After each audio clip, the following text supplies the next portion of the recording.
Hello friends, तो आज की हम इस वीडियो में देखेंगे रस्किन बॉन्ड का novel the room on the roof. जैसा कि आप जानते हैं ये यूनिट 8 चल रही है, बीए 5th सेमेस्टर की हमारी ये सेकंड बुक है जिसका नाम हमारा फिक्शन है।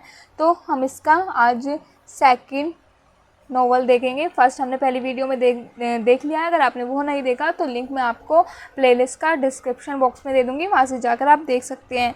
तो आज हम इसका ये देखेंगे, तो चलिए स्टार्ट करते हैं।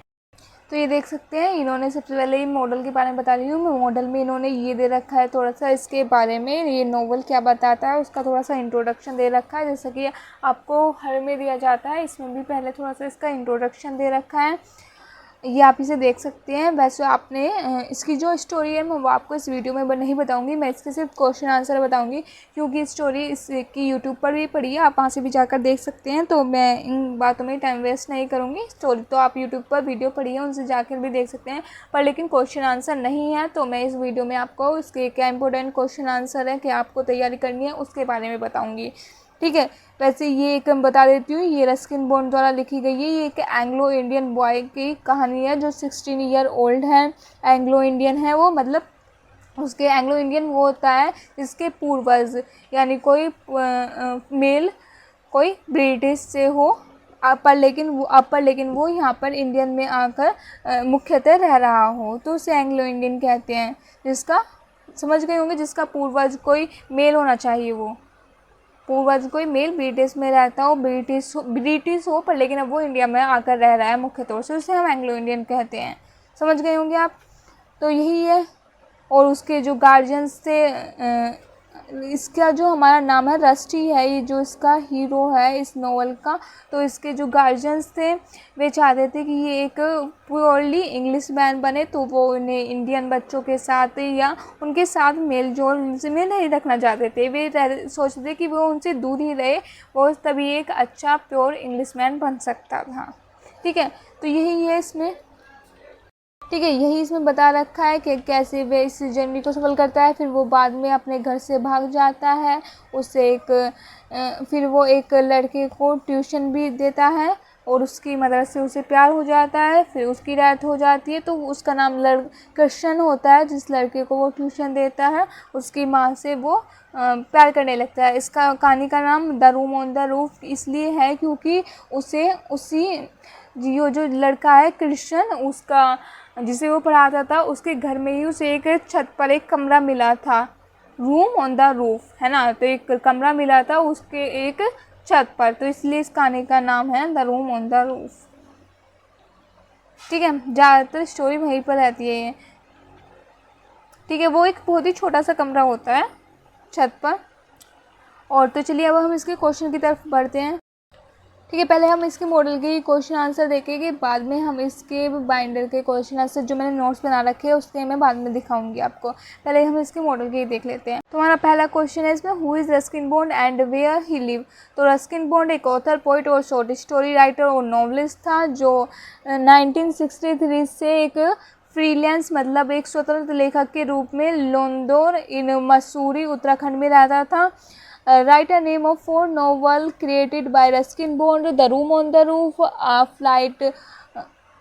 Flight of Penguin, Once Upon a Monsoon Time, महारानी। ये इनके सारे नॉवल के नाम हैं। चाहे तो आप इन्हें याद रख लेना, चाहे छोड़ देना, कोई इम्पोर्टेंट नहीं है। Who is Rusty in the novel The Room on the Roof? In the novel The Room on the Roof, Rusty is a 17-year-old boy who lives with his guardian Mr. and Mrs. Harrison, ठीक है। बस यही है इसके। ये फिर question दूसरे chapter के आ गए हैं, जो आपका दूसरा चैप्टर है। अब हम इसके शॉर्ट देख लेते हैं। शॉर्ट हमारा इसका यही रहा, what do you know about Ruskin bond. Ruskin bond के बारे में आप क्या जानते हैं, इम्पोर्टेंट नहीं है, अगर आप पढ़ना चाहें तो पढ़ लेना, दे रखा है इसमें, अन्य छोड़ देना। राजा का right a note on the novel the room on the roof. The room on the roof पर एक नोट लिखिए। ये नोवेल जो है रस्किन बॉन्ड द्वारा लिखा गया है, एक फर्स्ट लिटरेरी वर्च्यू है, क्योंकि इन्होंने ये 17 ईयर की उम्र में ही लिखा था the room on the roof को। Bond wrote the novel when he 17 and won the John ठीक है, ये प्राइज़ इन्होंने जीता था। बस इसमें कुछ नॉवल में इतना ये इम्पोर्टेंट नहीं है, और बस ये आप यही देख लेना। इसके बारे में आपको इतना तो पता हो गया। The novel revolve around rusty, ये रस्टी के चारों ओर घूमता रहता है। एक ये 16 ईयर ओल्ड बॉय है, ही इज़ एन ऑर्फन, वो ऑर्फन है, अनाथ है उसकी, क्योंकि वो अब अपने गार्जियंस के दौरे रहता था, वो ऑर्फन है, उसके मॉम डैड नहीं है। 17 ईयर एंग्लो इंडियन बॉय है, living in Dehradun due to his guardians mister Harrison strict way, उसका जो हैरिसन था वो बहुत ही स्ट्रिक्ट था, गार्जियंस था, इसलिए वो भाग गया था अपने होम से, live with an Indian friend, और अपने इंडियन फ्रेंड के साथ रहने लगा था। Rusty live with the friend, अपने फ्रेंड के साथ, सोमी के साथ रहता था। Who gets him a job, जिसने उसे जॉब दिलाई थी, उसने ही दिलाई थी इसे job, as an English teacher for Christian. There he is provided with a room which is situated on the roof, जहाँ पर उसे एक रूम प्रोवाइड हुआ जो एक छत पर सिचुएटेड था, क्योंकि इसे इंग्लिश बहुत अच्छी आती थी, क्योंकि ये ब्रिटिश लड़का था, इंग्लिश बॉय था, तो इसे इंग्लिश बहुत अच्छी आती थी, इसलिए इसे एक इंग्लिश टीचर के रूप में जॉब मिल गई थी। ठीक है, यही थे इसके शॉर्ट क्वेश्चन। ये नेक्स्ट के स्टार्ट हो गए। फिर आ जाता है हमारा long question. Ruskin Bond established a bond between Indian and British, discussed his life and literary activities, या write an essay on the Ruskin Bond as a novelist. ये इसमें दे रखा है, ये मैंने आपको नोट्स में अच्छे से बता रखा है, उसमें दिखाऊंगी मैं। इसमें तो थ्योरी बेस दे रखा है, अगर आप पढ़ना चाहें ठीक है तो इसका स्क्रीनशॉट ले लीजिए, पढ़ लीजिए आराम से। मैं आपको इसके बाद अपना नोट्स का दिखाऊंगी, उसमें मैंने अच्छे से हेडिंग बनाकर लिख रखा है, आप वहाँ से देख लेना। ठीक है, इसमें तो मैं आपको दिखा रही हूँ ये ऐसे। ठीक है, ये नेक्स्ट उसका है। ठीक है, ये ख़त्म हो गया। मैं पहले आपको नोट्स की तरफ ले चलती हूँ। देखिए, ये है हमारा question, write an essay on the Ruskin Bond as a novelist, जो मैंने आपको मॉडल में दिखाया था। ठीक है, ये मैंने इसे हेडिंग में और कोटेशन डाल के अच्छे से लिख रखा है, तो आप इसे यहाँ से देख लेना। राइटिंग का थोड़ा सा अटेंशन मत देना इतना, राइट आपको काम से है, मैं आपको बोल के बता दूंगी, वैसे इतनी तो है, आपके समझ में आ जाएगा हर एक वर्ड। ठीक है, ऐसे तो मैंने लिख रखा है, फिर भी कोई समझ में ना आए तो पूछ लेना। ठीक है, चलिए स्टार्ट करते हैं। सबसे पहले आपको इंट्रोडक्शन देना है, जैसे कि मैंने आपको हर वीडियो में बताया है। ठीक है, रस्किन बॉन्ड एक इंडियन ऑथर, ब्रिटिश था, Indian author, sorry, Ruskin Bond is an Indian author of British descent, एक इंडियन ऑथर है ब्रिटिश डिसेंट का। He live with his adopted family, वह अपनी अडोप्टेड फैमिली के साथ रहता था इन लोंदोर मसूरी, जो उत्तराखंड में है, India. He was awarded the Sahitya Akademi, उसे उन्हें साहित्य अकेडमी अवार्ड मिला है in 1992 for arts 3 still grow in Dehra. ठीक है, he was awarded the Padma Shri, उन्हें पद्मश्री अवार्ड भी मिला, पद्मश्री और साहित्य अकेडमी 2 अवार्ड मिले हैं in 1999, and the Padma Vibhushan और पद्म भूषण भी मिला है in 2014। When Bond was 8 year old, his mother separated from his father, जब बॉन्ड केवल 7 साल के ही थे तो उनकी मदर उनके फादर से अलग हो गई थी, एंड मैरिड अ पंजाबी हिंदू, और उन्होंने एक पंजाबी हिंदू से शादी कर ली थी, हिंदू हरी से शादी कर ली थी। He was a very close to his father, वह अपने फादर के से बहुत क्लोज था। As one of the happiest time of his life, और जो जब तक भी अपने फादर के साथ रहा तो वे उसका सबसे खुशनुमा पल रहे हैं, वन ऑफ द हैप्पीएस्ट खुशनुमा पलों में से एक रहा है।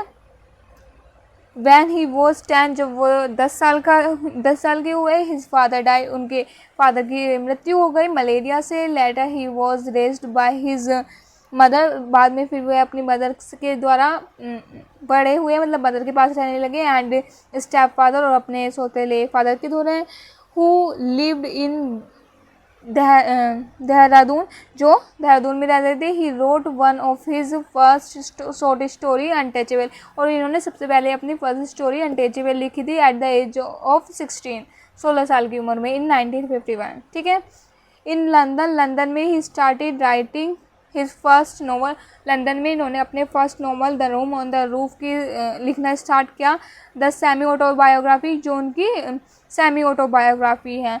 Of the orphan Anglo Indian boy, जिसमें ये स्टोरी क्या बताती है कि ऑर्फन एंग्लो इंडियन बॉय के बारे में, नेम्ड रस्टी, उसका नाम रस्टी है। ही डिड वेरियस जॉब, उन्होंने काफ़ी जॉब करी हैं फॉर आ लिविंग, जीने के लिए। He said sometime I got lucky and some got selected and I earned a few hundred rupees since I was in my 20s and didn't have any responsibility. I was just happy to be doing what I loved doing best. ठीक है, ये इनकी कह रखा है। Quotation याद करना चाहो तो कर लेना, ना छोड़ देना, कोई इतनी इम्पोर्टेंट नहीं है। What he liked the most about his life, he said that I have, इन्होंने लिख रखा है, ठीक है, that I have been able to write for so long. I started at the age of 17 or 18 and I am still writing. If I were not a professional writer who was getting published, I would still write. फिर early life and influence, उनकी next heading आती है, उनकी early life कैसे थी और उससे क्या प्रभाव पड़ा। तो Ruskin Bond early year were filled with experience that profoundly influence his writing after spreaded. ये आप खुद पढ़ लेना, ये कोटेशन भी लिख लेना। It is the simple thing of life that make living worthwhile. ये कोटेशन अच्छी है, तो इसे आप, छोटी भी है, इसे आप लिख सकते हैं, इसको मैं कहूँगी लिख लेना। फिर थीम डाल लेना। थीम इन बोर्ड्स नॉवल क्या है? Love for nature. ठीक है, आप इसकी मतलब वीडियो को रोक के या स्क्रीनशॉट लेके इसे नोट कर लेना। एक एक का मैं कहाँ पढ़ के बताऊँगा, ठीक है। ये रहा आगे का, ठीक है, मैं आपको दिखा रही हूँ, आप चाहें तो लिख लेना इसे। फिर सेकेंड आ जाएगी ह्यूमन रिलेशनशिप। थर्ड आ जाएगी चाइल्डहुड एंड इनोसेंस। ये वाली कोटेशन भी लिख लेना, अच्छी है। The past is always with us for nothing that once happens can ever be forgotten. फिर ये वाली लिख लेना आप, नोस्टाल्गिया एंड मेमोरी। नोस्टाल्गिया मतलब होते हैं पुरानी यादें। Ruskin bonds unique writing style, sorry, ठीक है, अब दिख रहा है ना, ठीक है, ये लिख लेना। फिर आ जाएगा कंट्रीब्यूशन टू इंडियन लिटरेचर। ये हेडिंग दिखा रही हूँ मैं आपको, कर लेना इससे, अब इतना क्या ही बताऊँ मैं, ठीक है। फिर कंक्लूजन लिख लेना। फिर कंक्लूजन में लिख देना book are a constant companion, they never let you down. मतलब तुम्हारा बुक जो है, ये बहुत अच्छी कोटेशन, बुक आ रहा कॉन्स्टेंट, कि हमारी जो तुम्हारी बुक है ना, वो तुम्हारा एक स्थिर कॉन्स्टेंट कंपेनियन है, वो जो तुम्हारा हमेशा साथ देगा। दे नेवर लेट यू, और ये तुम्हें कभी गिरने नहीं देगा, कभी तुम्हें नीचे झुकने नहीं देगा, ठीक है। ये बहुत अच्छी बात कही है इन्होंने। तो अपना फ्रेंड बनाओ, बुक को अपनी फ्रेंड बनाओ, बुक को अपना साथी बनाओ, कभी भी आपको गिरने नहीं देगा नीचे, ठीक है। ये रस्किन बॉन्ड ने कहा था। फिर आ जाएगा हमारे करेक्टर दे रखे हैं, रस्टी का दे रखा है। रस्टी का करेक्टर का लेना, एक करेक्टर का लेना रस्टी का बस। इसमें rusty is a popular fictional character created by Ruskin Bond. एक पॉपुलर फिक्शनल करेक्टर है जो रस्किन बॉन्ड के द्वारा क्रिएट किया जाता है। एक 16 ईयर एंग्लो इंडियन बॉय है, लिव्ड इन देहरादून, जो देहरादून में रहता है, जो अनाथ है एंड हैज़ और जिसकी कोई रियल फैमिली नहीं है। He start living with his guardian, जो अपने गार्डियन के साथ रहता है, mister John Harrison, who is strict, जो स्ट्रिक्ट थे एंड हार्श थे। In this manner, Rusty is obliged to follow the order and rules of his guardians and dares not to disobey him. क्योंकि वे strict थे तो इसलिए उन्हें उनके जो भी ऑर्डर थे उन्हें मानने पड़ते थे, और उनके कोई भी ऑर्डर को डिसओबे करने का साहस नहीं करता था। अगर वो करता था तो उसकी पिटाई होती थी बहुत, ठीक है। A cage bird, unlike Rusty late father, Harrison is a strict missionary man who beat Rusty, जो रस्टी को पीटता था। अनलाइक रस्टी फादर, रस्टी के लेट फादर मतलब जिनकी मृत्यु हो गई है, जो अब नहीं है। Rusty unlike Rusty late father, के रस्टी के जो लेट फादर जिनकी मृत्यु हो गई, उनके विरुद्ध जो हैरिसन थे वो बहुत ही स्ट्रिक्ट थे और रस्टी की पिटाई करते थे। कोई मतलब सिंगल मिस्टेक, मतलब छोटी सी मिस्टेक पर भी उसकी पिटाई करते थे। It is a certain that Rusty feel like a cage bird, ये निश्चित था कि रस्टी इसमें फिर भी एक केज मतलब एक बंद पक्षी की तरह से महसूस करेगा, जो पिंजरे में बंद पक्षी होता है उसकी तरह महसूस करेगा। Though on the other hand Mr Harrison logically take care of him, पर लेकिन जो हैरिसन था उसकी टेक केयर भी करता था, देखभाल भी करता था। Even Harrison wife care about him, पर लेकिन हैरिसन की वाइफ ज़्यादा उसकी केयर करती थी। But they want him to be a perfect English man, पर लेकिन वे चाहते थे कि वो एक परफेक्ट इंग्लिश मैन बने, so that one day he may go to his native country, जिससे वो एक दिन अपनी नेटिव कंट्री चला जाए and can start his career, और वहाँ पे अपना करियर स्टार्ट करे इनटू अ सेम फील्ड में। Not writing mister Harrison never allow Rusty to roam on get mingled with आन, मतलब वो जो रस्टी के गार्जियंस थे वे कभी भी नहीं चाहते थे कि वे इंडियन के साथ घुले मिले, इंडियन के साथ जाए, उनके साथ बैठे। He should get dirty and deplorable so here racism, ठीक है, बस ये इतना ही है। हाँ, helpful fellow, he feels helpful because he knows that if he destroy Mr. John he will get canned, मतलब वो उसे अगर वो वो जानता था अगर वो मिस्टर जॉन से मतलब अपने गार्जियंस के विरुद्ध कुछ काम करेगा तो उसकी पिटाई होगी, तो इसलिए वो एक हेल्पफुल फेलो हुआ, मतलब जिसकी हम कुछ हेल्प कर सके, मतलब सहानुभूति का पात्र है। कौन? रस्टी। देख लेना आप, इसका अंदर का कुछ ऐसा नहीं खास। A reflection of bond himself, मतलब जो रस्टी में है वो उसमें बॉन्ड की, जो रस्किन बॉन्ड हमारे राइटर हैं उनकी रिफ्लेक्शन दिखाई देती है, क्योंकि बताया ना कि उनकी सेमी ऑटोबायोग्राफी है कि उन्होंने अपने आप को रस्टी के रूप में दिखाने की कोशिश करी है इस नॉवल में, ठीक है। फिर आ जाएगा क्रेविंग फॉर फ्रीडम मतलब लालसा फ्रीडम की, वो कि यहाँ से आज़ाद हो जाए, बाहर घूम फिर सके, ठीक है, वो क्रेविंग चाहता था, लालसा थी उसकी फ्रीडम की, ठीक है। आप ये खुद देख के लिख लेना। फिर आ जाएगा, इतना मत लिख लेना, थोड़ा थोड़ा लिख लेना, मैंने ज़्यादा ही लिख रखा है, जो आपको हेडिंग लाइन अच्छी लगे वो लिख लेना। हार्ड कोड रियलिटी इसे छोड़ देना चाहें, ब्रोकन तो रिस्पॉन्सिबिलिटी इसे भी छोड़ देना, ठीक है। जो पीछे बताए थे बस वही लिख लेना, वही आसान थे। फिर आ जाता है हमारा कंक्लूजन, ठीक है। फिर सेकंड कैरेक्टर दे रखा है जो मिस्टर हैरिसन, जो इसका रस्टी का गार्जियंस था। फिर क्रिश्चियन दे रखा है, एक बॉय था जिसे रस्टी पढ़ाता था, ठीक है। फिर मिस्टर मीना कपूर एक मदर थी किशन की, जिससे प्यार हो जाता है रस्टी को। और फिर इसकी मिस्टर मीना कपूर और उनके हस्बैंड की एक एक्सीडेंट में डेथ हो जाती है, तब रस्टी को बहुत दुख होता है, ठीक है। फिर आ जाएगा मिस्टर कपूर, हस्बैंड है किसका? मीना का। फिर हो जाएगा सोमी इज़ा एक सिख बॉय था और फ्रेंड था किसका? रस्टी का। फिर रेबिन, ये भी एक फ्रेंड था रस्टी का, एक मुस्लिम बॉय था। फिर आ जाएगा शूरी, ये भी रस्टी का एक फ्रेंड था, ठीक है। तो ये इसके पूरे फ्रेंड हो गए। तो बस इतना ही, ये बहुत है। करेक्टर बता दिया आपको, एक ही उसका एक ही कर लेना बस आप इसका, बस और करने की आपको कोई ज़रूरत नहीं है। तो चलिए मिलते हैं अगली वीडियो में, जिसमें हम देखेंगे नेक्स्ट हमारा है, ये देख सकते हैं आप, सुधा मारिथी का डॉलर बॉय। ये भी एक अच्छा नोवेल है, तो इसे हम नेक्स्ट वीडियो में देखेंगे। तब तक के लिए बाय बाय।